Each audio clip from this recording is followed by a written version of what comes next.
जो यहाँ पर क्वेश्चनों दिया हुआ है, इस क्वेश्चनों को आप देखिएगा, ये 11th का है क्वेश्चन है, 11th का है कि जो सेकेंड है कि एक्सरसाइज 2.1 का है क्वेश्चन है। तो इसमें है 2.1 का क्वेश्चन है। तो हमने यहाँ जो क्वेश्चन बता रहे हैं वो देखिए, मेरा है कि बैच न्यू बैच है, 11th और 12th दोनों का है, हिंदी इंग्लिश मीडियम में दोनों का है, ये स्टार्टिंग हो गया है, आप आकर देख सकते हैं उसमें जो हमारे संस्था में है। तो यहाँ पर मैंने जो ऐसे चैप्टर बाई चैप्टर भी मैंने यूट्यूब पर या फेसबुक पर मैंने डालते रहते हैं, 11th और 12th का दोनों का मैथ का है क्वेश्चन मैंने डालते रहते हैं। तो आपने देख लीजिएगा यहाँ पर, आप पहले ये क्वेश्चनों को मैंने बता रहा हूँ, इस क्वेश्चनों को आपने देखिए कैसे है कि इस क्वेश्चनों को, तो एक्सरसाइज है कितने का है, एक्सरसाइज 2.1 का क्वेश्चन है। तो 2.1 का क्वेश्चन है, इसको मैंने देखिए कैसे बना देते हैं।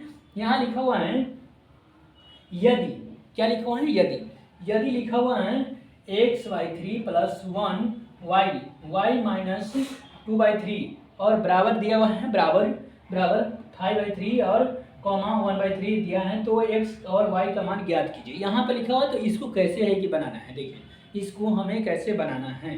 तो हमने यहाँ पर इसको यहाँ पर लिखेंगे, ऐसे लिखेंगे x/3 लिखेंगे +1 बराबर लिखेंगे, इसमें ये दोनों में पहचानेंगे कि हमारा कौन है x का मान और कौन y का मान है, इसको हमने पहचानेंगे। तो आप कभी भी 10th क्लास में पढ़े होंगे, जो ग्राफ वाला पढ़े होंगे, तो उसमें देखिएगा कि राइट में होता है जो होता है y का मान और लेफ्ट में होता है वो x का मान होता है। तो हमारा राइट में कौन हो गया, ये 1/3 हो गया, लेफ्ट में हो गया 5/3 हो गया, तो ये हो गया हमारा x का मान हो गया, ये y का मान हो गया, समझे। तो हमने किसको है कि सोल्व कर रहे हैं, x वाले को अभी कर रहे हैं, तो यहाँ पर लिखेंगे इसको 5/3 लिखेंगे, और इधर है कि लिखते हैं, इधर ऐसे कर देते हैं बीच में, इसको हमने y माइनस 2/3 को लिखते हैं y माइनस 2/3 और इसका मान हो गया y का 1/3 लिखा हुआ है। तो हमने इसको पहले सोल्व करते हैं, जिसको इस साइड वाले को सोल्व करते हैं। तो x/3 बराबर 5/3 हो गया, लिख दिए इसको 5/3। अब माइनस लिखा हुआ, तो माइनस को हम क्या करेंगे, उस साइड ले जाएंगे, तो माइनस है तो ये प्लस हो जाएगा, क्योंकि उस साइड में जाएगा तो प्लस हो जाएगा, बराबर के हैं इक्वल को हमने उस साइड में ले जाएंगे तो क्या हो जाएगा, प्लस हो जाएगा। तो ये माइनस दिया है, इक्वल हम क्या करेंगे उस साइड में ले जाएंगे, तो ये लेफ्ट है, लेफ्ट से राइट में ले जाने के बदले हमें क्या चिन्ह बदल जाता है। आप पढ़े होंगे छोटे क्लास में, तो चिन्ह क्या होता है, बदल जाता है, तो चिन्ह बदल गया, तो हमने यहाँ पर इसको ऐसे ही रहने दिए। आप इसको क्या करते हैं, ये बटा पर के घटाव हो गया, बटा पर के घटाव करेंगे तो इसके नीचे क्या छिपा रहता है, 1 छिपा रहता है, आपको मालूम है 1 छिपा रहता है। तो यहाँ पर 3 और 1 का एलसीएम निकालेंगे तो हमारा क्या हो जाएगा, 3 हो जाएगा। 3 और 1 का एलसीएम क्या होता है, 3 होता है। तो हमने यहाँ 3 और 1 का एलसीएम निकाल दिया, 3 हो गया, समझ गए। अब इतना तक आप तो समझ गए हैं। अब इसको हमने अब एलसीएम निकालने के लिए बच्चे में आप पढ़े होंगे, जोड़ घटाव पढ़े होंगे बटा पर के, तो उसको है आप जब डिवाइड नीचे वाले से क्या करते हैं, डिवाइड करते हैं, तो डिवाइड करने के लिए भाग उसको कहते हैं, भाग करते हैं।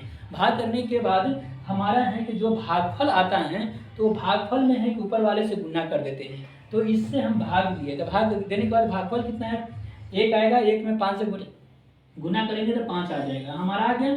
फिर यहाँ पर चिन्ह क्या छिका दिया हुआ है, माइनस का दिया हुआ है, माइनस दे दिए, माइनस दे दिए। फिर हमें है 1 से है कि भाग देना है, तो 1 के है 1 1 जा में है, 1 के पहाड़ा में हमने देखेंगे 3 से है कि भाग देंगे, 3 में भाग देंगे तो कितना मरते में, 3 ही मरते में कटेगा, कितना मरते में कटेगा, 3 मरते में कटेगा, 3 में 1 से गुना करेंगे तो 3 आ जाएगा, आ गया आपका सिंपल एकदम आसान विधि से है कि बन गया। तो देखिए यहाँ पर x हो गया, x/3 हो गया, तो आप 5 में से 3 घटा देंगे तो कितना आपको आ गया, 2 आ जाएगा, 2 आ गया 3। आपको देखिए कि 10 क्लास में है या 10 से नीचे क्लास में है, सर पढ़ाए होंगे या पढ़े होंगे, तो आप देखिए नीचे में जब इक्वल बीच में बराबर रहता है तो नीचे से नीचे कट जाता है। नहीं आप समझे, नहीं पढ़ाए होंगे तो यहाँ पर आप समझ जाइए, नहीं आपको बच्चे क्लास में नहीं पढ़ाए होंगे तो आप यहाँ पर समझ जाइए क्या लिखा हुआ है, नीचे में इक्वल लिखा हुआ, बराबर के चिन्ह दिया हुआ है, तो आप नीचे से नीचे काट सकते हैं। क्यों काट सकते हैं, इसको उल्टाने के बाद हमारा वैसा ही मल्टीप्लाई में गुना में होता है, तो जब कोई भी अंक गुना में रहता है तो उसको काट सकते हैं। तो हमने यहाँ पर आपको बता रहे हैं कि आप नीचे से नीचे काट सकते हैं, क्योंकि ये x लिखा हुआ है तब काट दिए हमने, ये दोनों हैं बराबर हैं तो कट गए। तो हमारा x का मान कितना आ गया है, x का मान 2 आ गया, हमारा x का मान कितना आया है 2 आ गया। जब आपको छोटे क्लास में नहीं बताए होंगे तो हमने यहाँ पर बता दिए। देखिए कट गया, आपको समझ में आया। अब यहाँ पर हमें y का मान निकालना है। x का मान आपको निकल गया ना, अब y का मान देखिए। हमने y के मान है अभी हम आपको बताए हैं कि हमारा है कि दिया हुआ है माइनस में है। जब हमने लेफ्ट में दिया हुआ है राइट में ले जाएंगे तो हमारा क्या हो जाएगा, चिन्ह बदल जाता है। आपको ये बताए होंगे छोटे क्लास में, नहीं बताएं तो हमने यहाँ पर बता देते हैं। तो ये क्या है कि आपको है कि यहाँ पर 1/3 लिखा हुआ है। ये है राइट में क्या लिखा हुआ 1/3 है, लेफ्ट में क्या लिखा हुआ है 2-2/3 लिखा हुआ है। तो आपको बताए होंगे छोटे क्लास में, नहीं तो हम फिर यहाँ पर बता रहे हैं। क्या चीज़ है, माइनस लिखा हुआ तो हमने राइट में ले जा रहे हैं। इसको राइट में ले जाने के बाद हमारा चिन्ह बदल जाता है ना। आपको परफेक्ट मालूम है तो यहाँ पर देखिए प्लस दे देते हैं। परफेक्ट मालूम है तो यहाँ पर हम दे दिए। आप समझ गए। तो हमारा अभी फिर क्या निकल गया, बटा पर के जोड़ हो गया। इसमें क्या निकला था, बटा पर के घटाओ। तो बटा पर के जोड़ के लिए मैंने है कि फिर बता देते हैं। आप है कि छोटे क्लास में पढ़े होंगे, सर पढ़ाए होंगे, नहीं पढ़ाए हैं तो फिर हमने यहाँ पर बता देते हैं। आप आराम से है कि देखिए और उसके बाद समझिए क्या लिखा हुआ है। ये दोनों का एलसीएम हो जाता है, नीचे वाले के क्या होता है एलसीएम होता है। 3 का एलसीएम होगा कितना हो जाएगा 3 हो गया।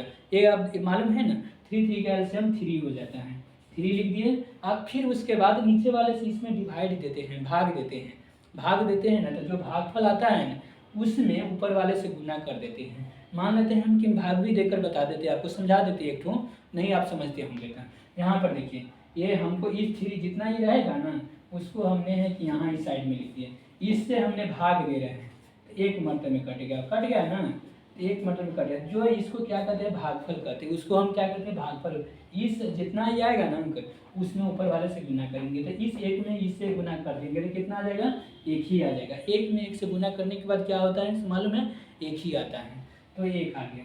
फिर इसके बाद ये 3 से है कि भाग देंगे, कितने मरतबे में कटेगा, एक मरतबे में। एक में है कि 2 से गुना करने के बाद क्या होगा 2 आएगा। ये मालूम है परफेक्ट आपको, तो 2 आ गया। आपको एकदम कंफर्म है मालूम, तो यहाँ पर हो गया। तब इसको हमने क्या कर दिया, यहाँ 2 और 1 कितना होगा 3 होगा, यहाँ पर 3 आ गया। तो हमें है कि आप जब ऊपर नीचे हैं तो आप इसको क्या करेंगे काट देंगे। कितने हैं 3 के पारा 1 मरतबे में कट गया। तो हमारा y का मान कितना आ गया 1 आ गया। आपको है यहाँ पर हमें क्या कर रहा था, इतना x तथा y का मान ज्ञात करें लिखा हुआ था ना। तो हमारे x और y का मान ज्ञात करते, x का मान कितना आया है 2 आया, y का मान कितना आया 1 आया है। अब यहाँ पर आप समझ गए ना x और y के मान कैसे निकाला जाता है। ऐसा क्वेश्चन आएगा जो ये मेरा 11th का है, एक्सरसाइज 2.1 का है, 11th का है और एक्सरसाइज 2.1 का है। 1 नंबर का चैप्टर है, हिंदी मीडियम से है और इंग्लिश मीडियम का है कि फिर हमने बताएंगे। इंग्लिश मीडियम का जब बैच स्टार्टिंग हुआ उससे मैं बताएंगे और 11th 12th का भी है कि बैच स्टार्टिंग हुआ तो बताएंगे। 12th का है, हर एक चैप्टर बाई चैप्टर मैंने समझाएंगे। जैसे ऐसे बताते वैसा ही इंग्लिश मीडियम में भी बताते हैं। समझिए एक एक वर्ड को है कि बताएंगे, वहाँ पर समझाएंगे कि उसका अर्थ क्या होता है, वो क्या कहता है। पहले क्वेश्चन को समझिए तब उसके बाद आंसर को समझिएगा, समझे। तो यहाँ पर आप देख लीजिए ऐसा ही आपने समझें और उसके बाद यहाँ पर उतार लीजिए आपने कैसे x और y का मान निकालना है से देख लीजिए।